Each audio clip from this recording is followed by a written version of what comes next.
Secretary Fred Pascual, welcome to our show. Thank you, Klink. I know you've been very busy. We've been trying to pin you down for several months, but you're obviously doing some important work. Well, finally I'm here, and we can have a good exchange. Thank you, Secretary. You know, the President was in the news a couple of days ago from this taping, and he was saying that the foreign trips that he's been busily doing are beginning to bear fruit. He didn't mention many of the details, but we know that the pledges amount to nearly 3.5 trillion pesos. I think BOI, I'm sorry, has some updates. Maybe you can fill in some of the gaps there. Well, the ones we have listed during our trips as prospective investors or investments, some have already materialized or beginning to get implemented. We generally cannot mention the specific company, but on the papers, for example, Tokyo Gas and Philgen have announced the commencement of their floating storage and regasification of liquefied natural gas, LNG. That's in the list, that we brought back from Japan. Toyota, whom we met in Japan, also committed to establish their light commercial vehicle manufacturing operation in the Philippines based on the old Tamarao type vehicle. I think the discussion with the President sealed, the commitment, and they're starting to implement it. It's a 4.4 billion peso investment. From the U.S., we met with Procter & Gamble, and they've started implementing an expansion that will produce diapers. In Europe, Unilever said they will also do an expansion. They're doing that. A number of BPO operators and companies, multinational companies that have their backroom offices here, have also started increasing the number of seats in their BPOs. As they committed during our meetings. There were commitments also for data centers. I think one from Singapore. There's one from Singapore, which we have already approved in BOI. BOI is a good gauge of what's coming out of the trip. Remember, it's not just the ones listed that we can consider as an outcome from the trip. Because we have not met with all the prospective companies. In fact, we're prioritizing. But there are those who, on their own, have decided to go ahead.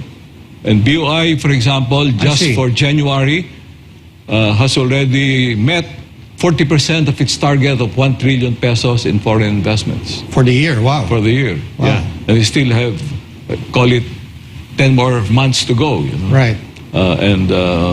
Hopefully, this time we'll hit the 1 trillion target. Right. In Japan, for example, we met with a few, less than 10 companies on a one-on-one basis. Then we met with a bigger group in a business opportunities forum. But before that, there was a half-day session on business matching, where more than 100 companies from the Philippines sat down and had 3 to 4 companies each time, or that they have met, each one. Right. Okay, so because there were, I think, more than 300 Japanese companies looking for opportunities in the Philippines that came and had discussions with prospective partners in that business matching session. We have not accounted for the results yet, That will be over and beyond the 3.5 trillion. Wow. What we have documented. Right. Because the ones we have documented are those that have signed letters of intent or memorandum of understanding. This is with respect to Japan. In Switzerland, we met with 2 important companies, and they're visiting already here. It's a major investor from the Middle East that is looking for 10,000 hectares to be developed as an industrial estate. Wow. And I got a call or a text message from the Minister of Trade of that Middle East country, and he said he has another one, Oh, wow. So there'll be two of them. This is an operator of a large industrial estate in UAE Okay. that's planning to come here. Wow. Another one that we met is one of the major processor of mineral ores that's interested in our nickel ores. Right. That's the one based in Switzerland. So that's a major possibility as And well. we were talking before the show that even with China, which has been in the news for the wrong reasons, with regard to durian, they're also you said they were looking Yeah, one for, of the agreements that the Philippines signed with the Chinese government is the protocol on durian. Yeah. We agreed on the sanitary and phytosanitary protocols for the export of durian to China, and that protocol opens up the Chinese market for Philippine durian. Right. And we're expecting huge amount, Wow. in the billions of dollars. Right. And also, I don't think probably will not be able to meet the volume. Right. The Chinese themselves are planning to run plantations here. Okay. But they're looking for large tracts of land in the order of 5,000 hectares. Oh, I think even Plant durian. the Davao Chamber, I think last week, was already conducting some seminars on durian farming. I think in preparation for that market. That will be major. Right. Well, very very interesting developments, Secretary. So,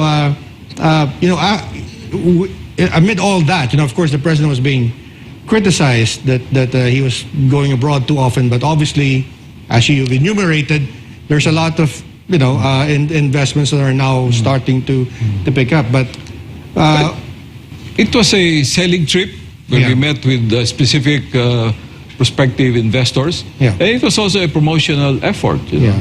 We need to announce to the world that the Philippines open for business, and who can best do that? Yeah. Well, we president. We even wrote an editorial about that, supporting him on that. But he also mentioned that he will be taking fewer trips, at least for this year. That seems counterintuitive to the positive developments that we've been hearing. I think it's because we have already gone to the major You've hit the major sources partners of investments and trade partners. Okay. So the next time around we'll be probably visiting some other non-traditional markets I see. and sources of investments. I see. Well, when you were talking to people abroad on these trips, what are some of the things that you've been hearing that reminds you of the things that we should be doing, prepare our country to be competitive in attracting investments? Yeah, many of the issues we're already tackling and aware of. Yeah. For example, high power cost. That's a common, it's a common thing. That came out very clearly in our discussions. Yeah. There is the issue of red tape, Okay. ease of doing business, so we'll have to address that as well. Yeah. Well, what is exactly do you think is still missing? Because you've come from industry, right?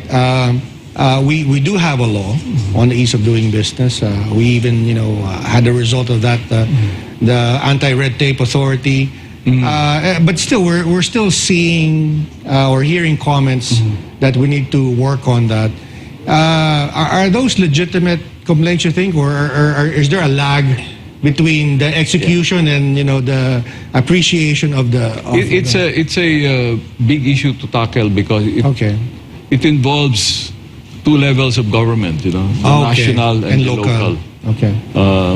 We have a pending executive order which we drafted for the president, and this on the establishment of green lanes at the LGU level. Okay. Where we will ask the LGUs to assign a specific office and individuals to take care of the processing of permits and licenses, because that's usually where the bottleneck is. And then the national level, a one-stop shop at BOI. Okay. Well, are you working with, let's say, the League of Governors or League of Mayors? Because it seems like there are some success stories, right? Quezon City, I hear, does better than most LGUs. The question is, why cannot more Philippine cities do what QC does when it comes to like reducing the difficulties or the bureaucracy in like business registration. There are good models. As you mentioned Quezon City. There are others. Yes. I will call this a temporary or interim solution because in the long run, what will happen is that we will digitalize the operation down from the national government down to the local governments. Right. And this digitalization process will really streamline government procedures. Right.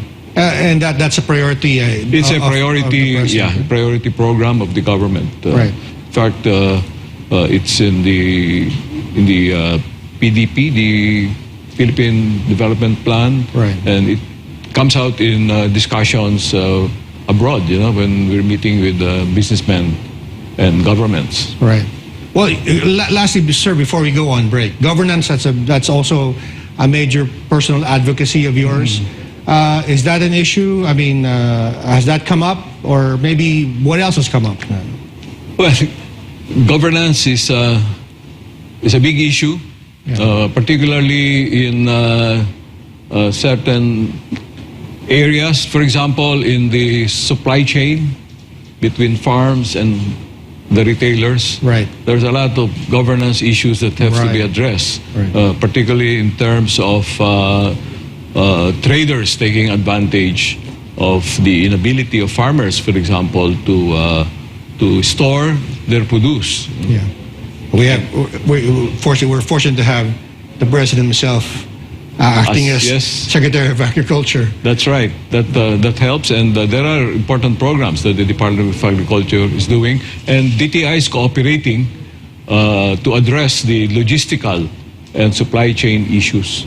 For example, we have an agreement with the DOTR on we call it Let's Go. It's logistical efficiency in transport or something for making sure that we are able to bring food from the sources to the users, the consumers. And there is also Let's Eat with DPWH, so that we can build the necessary linkage between sources of farm produce and the market. All right. We'll just take a quick break. This is Business and Politics with Secretary Fred Pascual. Please stay tuned.